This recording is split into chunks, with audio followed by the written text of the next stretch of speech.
मोदी जी ने इलेक्शन के समय इतने बड़े दावे किए कि भाई हम काला धन तुरंत वापस ले आएंगे, हर एक भारतीय के जेब में 15-15 लाख रुपए पहुंच जाएंगे जब काला धन वापस आएगा।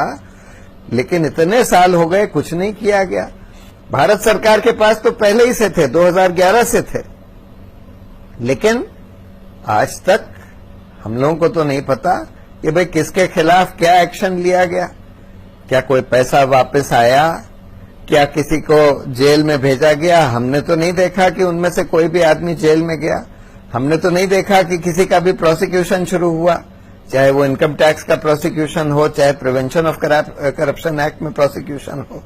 इतने बड़े बड़े दावे करे गए। इंडियन एक्सप्रेस ने पूरा उसका और डिटेल्ड खुलासा फरवरी 2015 में किया, जबकि international consortium of investigative journalist के पास ये सारे दस्तावेज आ गए और international consortium of investigative journalist ने पूरी छानबीन करने के बाद सारे नाम इंडियन एक्सप्रेस के फ्रंट पेज पर सामने रखे गए। मैंने खुद मोदी जी को 2 चिट्ठियां के साथ, सारे दस्तावेज के साथ, मुकेश अंबानी का 6,530 करोड़ रुपया एक सिंगापुर की एक बोगस कंपनी से इनकी 4 निजी कंपनियों में गया, जो 100% इनकी निजी कंपनियां हैं, उसमें भेजा गया, जिसमें कि सिंगापुर हाई कमीशन ने चिट्ठी लिखी भारत सरकार को कि भाई ये पैसा ऐसी कंपनी से भेजा गया है जिसने बोला है कि उसके पास कोई बिजनेस नहीं है, कोई काम नहीं है, कोई एसेट्स नहीं है, लेकिन फिर भी सबसे बड़ा एफडीआई सिंगापुर से हिंदुस्तान में होता है और 4 मुकेश अंबानी की कंपनियों में जाता है, तो इसमें जरूर कोई दाल में काला है, इसका इन्वेस्टिगेशन होना चाहिए।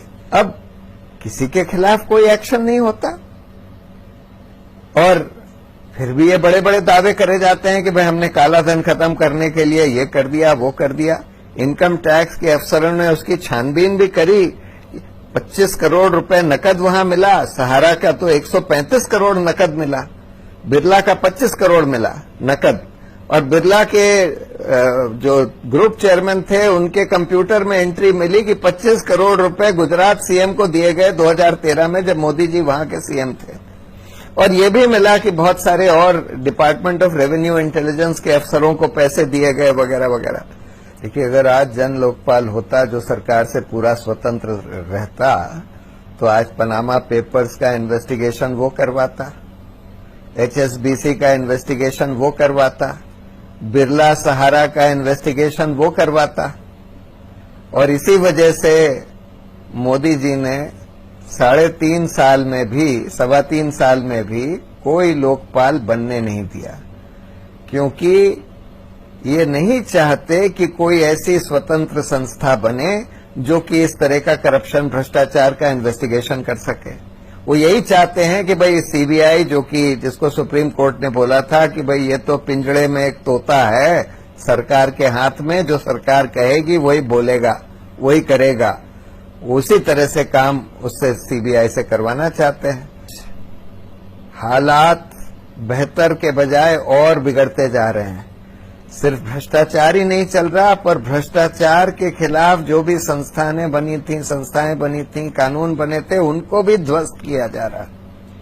इसलिए आज समय आ गया है कि हमारे जितने देशवासी हैं, खासकर युवक लोग, जो आज चिंतित हैं कि भाई भ्रष्टाचार खत्म करना पड़ेगा, उसके बगैर देश प्रगति नहीं कर सकता, उसके बगैर नौकरियां नहीं आ सकती। आज तो नौकरियों का बड़ा अभाव हो गया है, नौकरियां खत्म होती जा रही हैं।